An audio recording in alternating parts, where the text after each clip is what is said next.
ಬೇರೆಯವರ ಚಿಂತೆ ಅವ್ರಿಗೆ ಇಲ್ವೇ ಇಲ್ಲ. ಅವರಾಯ್ತು, ಅವರ ಧರ್ಮ ಆಯ್ತು, ಅವರ ನಮಾಜ್ ಆಯ್ತು, ಅವರ ದೇವರಾಯ್ತು. ಈ ಒಂದು ಧಾರ್ಮಿಕ ಕಾಯಿಲೆಗೆ ಒಂದು ಟ್ರೀಟ್ಮೆಂಟ್ ಬೇಕಾಗಿತ್ತಲ್ಲ. ನಮಾಜ್ ಮಾಡ್ತಾ ಇದ್ದವನಿಗೆ ಅಯ್ಯಯ್ಯೋ ಏನಾಗೋಯ್ತು, ಭೂಕಂಪ ಆಗೋಯ್ತಾ ಅನ್ನೋ ಥರದಲ್ಲಿ ಒಂದು ಫೀಲ್ ಆಯ್ತು. ಬೆಂಗಳೂರು ಏರ್ಪೋರ್ಟ್ ಅಲ್ಲಿ ಕೂಡ ಅಂದ್ರೆ ಈ ನಮಾಜ್ ಅನ್ನ ಕಾರಿಡಾರ್ ಅಲ್ಲೇ ಶುರು ಮಾಡಿಬಿಟ್ಟಿದ್ರು. ಈಗ ಇದೇ ವಿಚಾರ ಮುಂಬೈಯಲ್ಲಿ ಭಯಂಕರ ಸದ್ದು ಮಾಡ್ತಾ ಇದೆ. ಯೋಗಿ ಆದಿತ್ಯನಾಥ್ ಥರ ಬೆಲ್ಟ್ ಟ್ರೀಟ್ಮೆಂಟ್ ಅನ್ನ ಕೊಟ್ರೆ ಎಲ್ಲಾ ಕಡೆಯಲ್ಲಿ ರಿಪೇರಿ ಆಗಬಹುದು. ಜೈ ಶ್ರೀರಾಮ್. ನಾನು Ajith Bopnalli. Welcome to Hosadiganta digital. Court ಒಂದು ಮಹತ್ವದ ತೀರ್ಪನ್ನು ಕೊಟ್ಟಿದೆ. ಅದು ಈ ಧಾರ್ಮಿಕ ಹಕ್ಕು, ಧಾರ್ಮಿಕ ಭಾವನೆಗೆ ಸಂಬಂಧಪಟ್ಟಿದ್ದು ಅಂದ್ಕೊಳ್ಳಿ. ಖಂಡಿತ ಅದು ಹಿಂದೂಗಳದ್ದು ಅಲ್ಲ, ಕ್ರೈಸ್ತದ್ದು ಅಲ್ಲ, ಬೌದ್ಧರದ್ದು ಅಲ್ಲ, ಯಾರದ್ದು ಅಲ್ಲ. ಹಂಗಂದ್ರೆ ಉಳಿದವ್ರು ಯಾರ್ರಿ? ಖಂಡಿತವಾಗಿಯೂ ಮುಸ್ಲಿಂ ಅವರದ್ದೇ. ಅಂದರೆ ಈ ಧಾರ್ಮಿಕ ಹಕ್ಕು, ಧಾರ್ಮಿಕ ಸ್ವಾತಂತ್ರ್ಯ ಅನ್ನೋ ಹೆಸರಲ್ಲಿ ಎಲ್ಲೆಂದರಲ್ಲಿ ನಮಾಜ್ ಮಾಡೋದು ಅದು ಧಾರ್ಮಿಕ ಹಕ್ಕು ಆಗೋದಿಲ್ಲ ಅಂತ ಹೇಳಿದ್ದೆ. ಅದ್ರ ಬಗ್ಗೆ ಡೀಟೇಲ್ ಆಗಿ ಹೇಳೋಕ್ಕಿಂತ ಮುಂಚೆ ಎಲ್ಲೆಂದರಲ್ಲಿ ಸಮಸ್ಯೆ ಹೇಗೆ ಆಗ್ತಿತ್ತು, ಈ ಕೆಲವು ಶೋ ಆಫ್ ಮುಸ್ಲಿಮರ ಏನು ನಮಾಜ್ ಇದೆಯಲ್ಲ, ಅದು ಜನರಿಗೆ, ಜನಸಾಮಾನ್ಯರಿಗೆ ಎಷ್ಟೆಲ್ಲ ಹಿಂಸೆ ಕೊಡ್ತಾ ಇತ್ತು ಅನ್ನೋದನ್ನು ನೀವು ಒಂದ್ಸಲ ನೋಡ್ಕೊಂಬನ್ನಿ.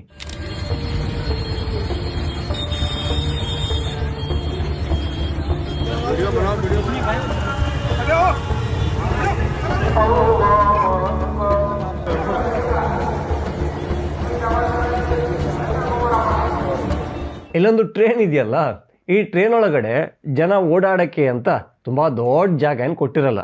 ಚಿಕ್ಕದೊಂದು ಜಾಗ ಇರುತ್ತೆ. ಈ ಕಡೆ ಸೀಟು, ಆ ಕಡೆ ಮೂರು ಜನ ಕೂರುವಂಥ ಸೀಟು. ಆ ಮಧ್ಯದಲ್ಲಿ ಜನ ಓಡಾಡ್ತಾರೆ, ವಾಶ್ರೂಮ್ಗಳನ್ನು ಯೂಸ್ ಮಾಡ್ತಾರೆ, ಒಂದು ಬೋಗಿಯಿಂದ ಇನ್ನೊಂದು ಕಡೆ ಹೋಗ್ತಾರೆ. ಜೊತೆಗೆ ಅಲ್ಲಿ ಟೀ ಕಾಫಿ ಮಾರೋರು, ಊಟ ತಿಂಡಿ ಮಾರೋರು ಓಡಾಡ್ತಾ ಇರ್ತಾರೆ. ಆದರೆ ಅಲ್ಲೊಂದಿಷ್ಟು ಮುಸ್ಲಿಮರು ಏನು ಮಾಡಿಬಿಟ್ಟಿದ್ರು, ಬೋಗಿಯನ್ನು ಅವರ ಮಸೀದಿ ಅಂತ ಅಂದ್ಕೊಂಡು ಅಲ್ಲಿಯೇ ಪ್ರಾರ್ಥನೆಯನ್ನು ಮಾಡೋಕ್ಕೆ ಶುರು ಮಾಡಿದ್ರು. ಒಂದು ಚಾಪೆ ಹಾಸ್ಕೊಳ್ಳೋದಂತೆ, ಅದ್ರ ಮೇಲೆ ಕೂತ್ಕೊಂಡು ಪ್ರಾರ್ಥನೆಯನ್ನು ಮಾಡೋದಂತೆ. ಇನ್ನು ಈ ಲೇಡಿನ ನೋಡಲೇಬೇಕು ನೀವು. ಕೇರಳದ ಲೇಡಿ, ಪಲಾಕಾಡ್ನಲ್ಲಿ ಈ ಲೇಡಿ ಬ್ಯುಸಿ ರೋಡು ಅಲ್ಲಿ ನಮಾಜ್ ಮಾಡೋಕ್ಕೆ ಶುರು ಮಾಡಿಬಿಟ್ಟಿದ್ಲು. ಅಂದರೆ ಹಿಂದ್ಗಡೆಯಿಂದ ಯಾವುದಾದ್ರೂ ವೆಹಿಕಲ್ ಬರ್ತಾ ಇದ್ರೆ ಅವಳ ನಮಾಜ್ ಮುಗಿಯೋ ತನಕ ಕಾಯಬೇಕಂತೆ. ಹತ್ತಿಸ್ಕೊಂಡು ಹೋಗೋಕ್ಕಾಗೋದಿಲ್ಲ. ಆಮೇಲೆ ಹತ್ತಿಸ್ಕೊಂಡೋದ್ರೆ ಏನೆಲ್ಲ ಸಮಸ್ಯೆ ಆಗುತ್ತೆ ಅಂತ ನಿಮಗೂ ಗೊತ್ತಿದೆ. ರಸ್ತೆ ಇರೋದು ಓಡಾಡೋದಿಕ್ಕೆ, ರಸ್ತೆ ಇರೋದು ಪ್ರಾರ್ಥನೆಗಲ್ಲ. ಪ್ರಾರ್ಥನೆ ಅನ್ನೋದು ಮನಸ್ಸಲ್ಲಿರಬೇಕು, ಪೂಜೆ ಅನ್ನೋದು ಮಂದಿರದಲ್ಲಿರಬೇಕು. ಇದನ್ನು ಅರ್ಥ ಮಾಡಿಕೊಳ್ಳದೆ ಎಲ್ಲೆಂದರಲ್ಲಿ ಕಂಡಲ್ಲಿ ಮನ್ಸಿಗೆ ಬಂದಲ್ಲಿ ನಮಾಜ್ ಮಾಡ್ತೀನಿ, ಅಲ್ಲಾಹ್ವನ್ನ ಪ್ರಾರ್ಥನೆ ಮಾಡ್ತೀನಿ ಅಂತ ಹೇಳ್ತೀರಲ್ಲ, ಇದೇ ವಿಚಾರಕ್ಕೆ ಕೋರ್ಟ್ ಮಾತಾಡಿದೆ. ಅದನ್ನು ಡೀಟೇಲ್ ಆಗಿ ಹೇಳ್ತೀನಿ. ಅದಕ್ಕಿಂತ ಮುಂಚೆ ಇದೇ ಮುಂಬೈನಲ್ಲಿ ಸಾವಿರಾರು ಜನರು ಬ್ಯುಸಿ ರೋಡಲ್ಲಿ ಸಾವಿರಾರು ಜನ ನಮಾಜಿಗೆ ಕೂತ್ಬಿಟ್ಟಿದ್ರು. ಅಲ್ಲ, ರೋಡಲ್ಲಿ ಓಡಾಡೋರು ಹೇಗೆ ಓಡಾಡಬೇಕು? ಏನು ರೋಡಲ್ಲಿ ಹೋಗೋದೇನು ವಿಮಾನನ ಇವ್ರ ತಲೆ ಮೇಲಿಂದ ಹೋಗೋಕ್ಕೆ? ಅಥವಾ ಈ ಸುರಂಗದ ಒಳಗೆ ಹೋಗೋ ರೈಲು ಅಥವಾ ಯಾವುದೋ ಮೆಟ್ರೋನ? ಇವರಿಗೆ ಒಂದು ಕಾಮನ್ ಸೆನ್ಸ್ ಬೇಡವಾ? ಒಂದು ಸಿವಿಕ್ ಸೆನ್ಸ್ ಅಂತ ಇರುತ್ತೆ. ರಸ್ತೆಯಲ್ಲಿ ನಾವು ಹೇಗಿರಬೇಕು, ಹೇಗೆ ಇರಬಾರ್ದು ಅನ್ನೋದು ಅವೆರಡೂ ಕೂಡ ಗೊತ್ತಿಲ್ಲದೆ ಇರೋರು ಈ ಥರ ಆಗ್ತಾರೆ.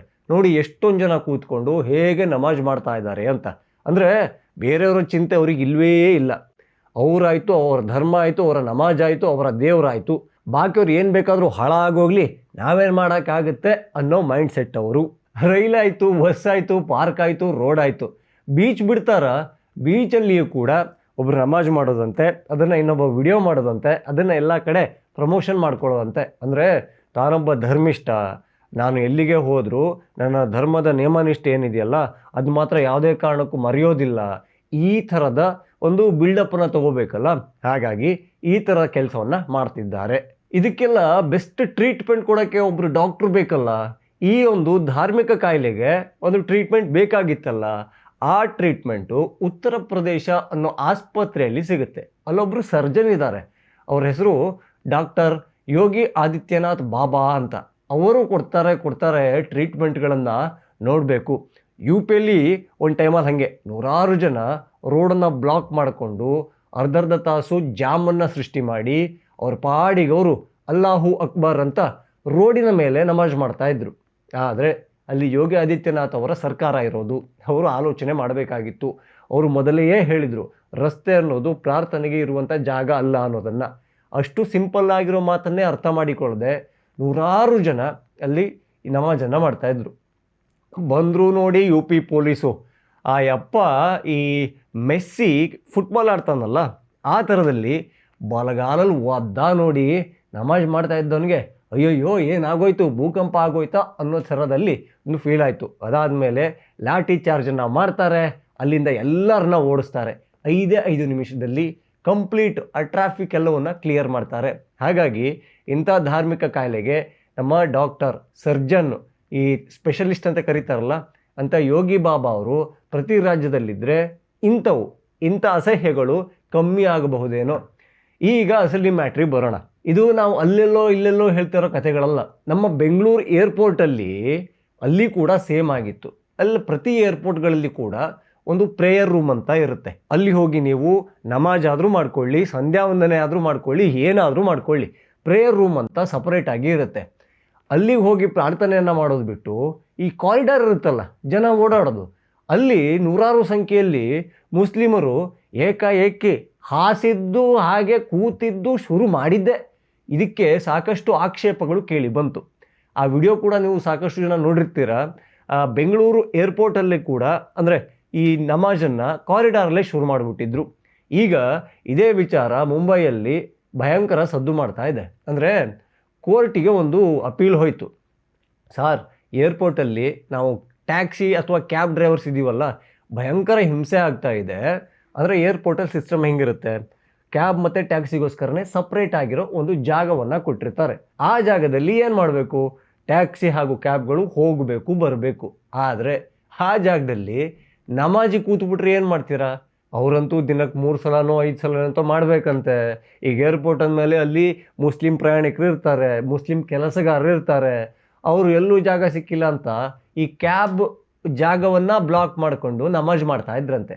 ನೋಡಿದ್ರು ಟ್ಯಾಕ್ಸಿ ಡ್ರೈವರ್ಸ್ಗಳು ತಲೆ ಕೆಟ್ಟು ಹೋಯಿತು. ಇದು ಪೊಲೀಸರಿಗೆ ಹೇಳಿದ್ರು ಆಗೋದಿಲ್ಲ ಅಂದ್ಕೊಂಡು ಸೀದಾ ಕೋರ್ಟಿಗೆ ಒಂದು ಮನವಿಯನ್ನು ಕೊಟ್ಟರು. ಹಿಂಗಿಂಗೆ ಆಗ್ತಾ ಇದೆ ನೋಡಿ ಅಂತ. ಕೋರ್ಟು ಕೂಲಂಕಷವಾಗಿ ವಿಚಾರಣೆಯನ್ನು ಮಾಡ್ತು, ಆಲೋಚನೆಯನ್ನು ಮಾಡ್ತು, ತನ್ನ ತಲೆಗೆ ಅಂದರೆ ಕೆಲಸನ ಕೊಡ್ತು. ಅದಾದಮೇಲೆ ಕ್ಲಿಯರ್ ಆಗಿ ಹೇಳ್ತು, ಸಾರ್ವಜನಿಕ ಜಾಗಗಳಲ್ಲಿ ನಮಾಜ್ ಮಾಡೋದು ಧಾರ್ಮಿಕ ಹಕ್ಕು ಅಲ್ಲ ಅಂತ. ಅಂದರೆ ನಮಾಜ್ ಮಾಡಬೇಕು ಅಂದರೆ ನಿಮಗೆ ಮಸೀದಿ ಅಂತ ಕಟ್ಕೊಂಡಿದ್ದೀರಲ್ಲ, ಅಲ್ಲಿಗೆ ಹೋಗಿ ಮಾಡಿ ಅನ್ನೋದನ್ನು ಇಂಡೈರೆಕ್ಟಾಗಿ ಹೇಳ್ತು. ಜೊತೆಗೆ ಇದಕ್ಕೊಂದು ಖಡಕ್ಕಾದ ಕಾನೂನನ್ನು ಕೂಡ ತರುವಂತಹ ಆಲೋಚನೆ ಆಗ್ತಾ ಇದೆ. ಅಂದರೆ ಸಾರ್ವಜನಿಕರಿಗೆ ತೊಂದರೆಯಾಗುವ, ಕಿರಿಕಿರಿ ಆಗುವ ರೀತಿಯಲ್ಲಿ ಅಯ್ಯಯ್ಯ ನಂದು ಧಾರ್ಮಿಕ ಹಕ್ಕು ರೀ, ನಾನು ನನ್ನ ಪಾಡಿಗೆ ಪಾಲಿಸ್ಕೊತೀನಿ ಅನ್ನೋದು ಅದಕ್ಕೊಂದು ಕ್ರಿಮಿನಲ್ ಕೇಸನ್ನು ಆಗುವಂತಹ ಒಂದು ಆಲೋಚನೆ ನಡೀತಾ ಇದೆ. ಅದು ಖಂಡಿತವಾಗಿ ಬರಲೇಬೇಕಾಗುತ್ತೆ. ಯಾಕೆಂದರೆ ರೋಡಲ್ಲಿ ಒಂದು 2 ನಿಮಿಷದ ಜಾಮಿಗೆ ಎಷ್ಟು ದೂರ ಸಮಸ್ಯೆಗಳಾಗುತ್ತೆ ಅನ್ನೋದು ನಿಮಗೆ ಅರ್ಥ ಆಗಿರಬಹುದು. ಅಂಥದ್ರಲ್ಲಿ ಇವರ ಪ್ರಾರ್ಥನೆ ಮುಗಿಯೋ ತನಕ ನಾವು ಕೈ ಕಟ್ಕೊಂಡು ವಾಚ್ ನೋಡಿಕೊಂಡು ಈಗ ಮುಗಿತಾ ಅಂತ ಕಾಯ್ತಾ ಇರೋದು ಇದೆಯಲ್ಲ, ಅದು ಬರೋದಿಲ್ಲ. ಹಾಗೆ ಯೋಗಿ ಆದಿತ್ಯನಾಥ್ ಥರ ಬೆಲ್ಟ್ ಟ್ರೀಟ್ಮೆಂಟನ್ನು ಕೊಟ್ಟರೆ ಎಲ್ಲ ಕಡೆಯಲ್ಲಿ ರಿಪೇರಿ ಆಗಬಹುದು. ಭಾರತದಲ್ಲಿ ಇರೋ ಮಸೀದಿಗಳಷ್ಟು ಈ ಪಾಕಿಸ್ತಾನದಲ್ಲೂ ಇಲ್ಲ. ಅಂದರೆ ಬೇಜಾನ್ ಎಕ್ಸೆಸ್ ಇರುತ್ತೆ ನಿಮಗೆ. ಅಲ್ಲಿ ನೀವು ಶಿಯಾಗೆ ಎಂಟ್ರಿ, ಸುನ್ನಿಗೆ ನೋ ಎಂಟ್ರಿ, ಆ ಥರ ಗಲಾಟೆಗಳು ನಿಮ್ಮ ಪರ್ಸ್ನಲ್ಲು. ಆದರೆ ಮಸೀದಿ ಅಂತೂ ಸಾಕಷ್ಟಿದೆ. ನಿಮಗೆ ಟೈಮ್ ಆದಾಗ ನಿಮಗೆ ಡೈಲಿ ಗೊತ್ತಿರುತ್ತಲ್ವ ಇಂಥದ್ದೇ ಟೈಮಿಗೆ ನಮಾಜ್ ಮಾಡಬೇಕು ಅಂತ, ಅಷ್ಟರೊಳಗೆ ಮಸೀದಿಗೆ ಹೋಗೋ ಥರ ಕೆಲಸವನ್ನು ಅಡ್ಜಸ್ಟ್ ಮಾಡ್ಕೊಳ್ಳಿ. ಇಲ್ಲ ನಾನು ನನ್ನ ಪಾಡಿ ಕೆಲಸ ಮಾಡ್ತಾ ಇರ್ತೀನಿ, ಆ ಟೈಮ್ ಆದ ತಕ್ಷಣ ಅಲ್ಲೇ ಕೂತ್ಕೊಂಡು ಪ್ರಾರ್ಥನೆ ಮಾಡಿಬಿಡ್ತೀನಿ, ಅಂಥವು ಆಗೋದಿಲ್ಲ. ಇದಕ್ಕೊಂದು ಕಡಿವಾಣ ಬೀಳಲೇಬೇಕು. ಅಲ್ಲ, ಇವಾಗ ವಕ್ಫು ವಿಚಾರಕ್ಕೆ ತಿದ್ದುಪಡಿ ಆಗಿದೆ, ಮೂಗ್ದಾರ ಹಾಕಲಾಗಿದೆ. ವಕ್ಫ್ ಅವ್ರು ಮುಂಚೆ ಏನು ಹೇಳ್ತಾ ಇದ್ರು, ನಮ್ಮ ಅಜ್ಜನ ಅಪ್ಪ ಒಂದ್ಸಲ ಅಲ್ಲಿ ನಮಾಜ್ ಮಾಡಿದ್ದಂತೆ, ಹಾಗಾಗಿ ಅದು ವಕ್ಫ್ ಜಾಗ ಆಗುತ್ತೆ.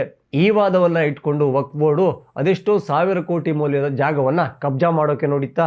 ಈಗೇನಾದರೂ ಆ ವಕ್ಫ್ ಬೋರ್ಡಿಗೆ ಕಡಿವಾಣ ಹಾಕದೇ ಇದ್ದಿದ್ರೆ ಅವ್ರು ಹೇಳ್ತಾರೆ ಬೆಂಗಳೂರು ಏರ್ಪೋರ್ಟು ನಮ್ಮದೇ, ಮುಂಬೈ ಏರ್ಪೋರ್ಟು ನಮ್ಮದೇ, ವಿಧಾನಸೌಧ ನಮ್ಮದೇ, ಕಬ್ಬನ್ ಪಾರ್ಕ್ ನಮ್ಮದೇ, ಅದೆಲ್ಲ ಬಿಟ್ಟಾಕಿ ಹೊಸದಾಗಿ ಸಂಸತ್ ಭವನ ಉದ್ಘಾಟನೆ ಆಯ್ತಲ್ಲ, ಅದು ಯಾರದ್ದು ಅಂದ್ಕೊಂಡ್ರಿ? ಅದು ವಕ್ಫ್ ಬೋರ್ಡ್ಗೆ ಸೇರಿದ್ದು. ಇದೇ ವಾದವನ್ನು ಇಲ್ಲಿಯ ಮುಸ್ಲಿಮರು ಮಾಡಿದರು. ಹಾಗಾಗಿ ಕೆಲವೊಂದು ಕಟ್ಟುನಿಟ್ಟಾದ ಖಡಕ್ಕಾದ ಕಾನೂನು ಬರಲೇಬೇಕು. ಆ ಕಾನೂನು ಹೇಗಿರಬೇಕಂದ್ರೆ, ಆ ಕಾನೂನು ಹೇಗಿದೆ ಅನ್ನೋದನ್ನು ಇಲ್ಲಿ ಕೇಳ್ತಾ ಇದ್ದರೆ ಕೆಳಗಡೆ 2 ಕಾಲಿರುತ್ತಲ್ಲ, ಅದು ಶೇಕ್ ಆಗಬೇಕು. ಆ ಥರ ಶೇಕ್ಗೆ ಆದರೆ ಭಯನೂ ಬರುತ್ತೆ, ಹಾಗೆ ಎಲ್ಲವೂ ಕೂಡ ಸಸೂತ್ರವಾಗಿ ಸುಗಮವಾಗಿ ಸಾಗ್ತಾ ಹೋಗುತ್ತೆ. ಏನು ಹೇಳ್ತೀರಾ? ಇನ್ನೂ ಯಾರೆಲ್ಲ ಹೊಸದಿಗಂತ ಚಾನಲನ್ನು ಸಬ್ಸ್ಕ್ರೈಬ್ ಆಗಿಲ್ವೋ ಈ ಕೂಡಲೇ ಆಗಿ, ಹಾಗೆ ಎಲ್ಲ ವಿಡಿಯೋಗಳಿಗಾಗಿ ಬೆಲ್ ಐಕಾನನ್ನು ಒತ್ತಿ. ಜೈ ಶ್ರೀರಾಮ್.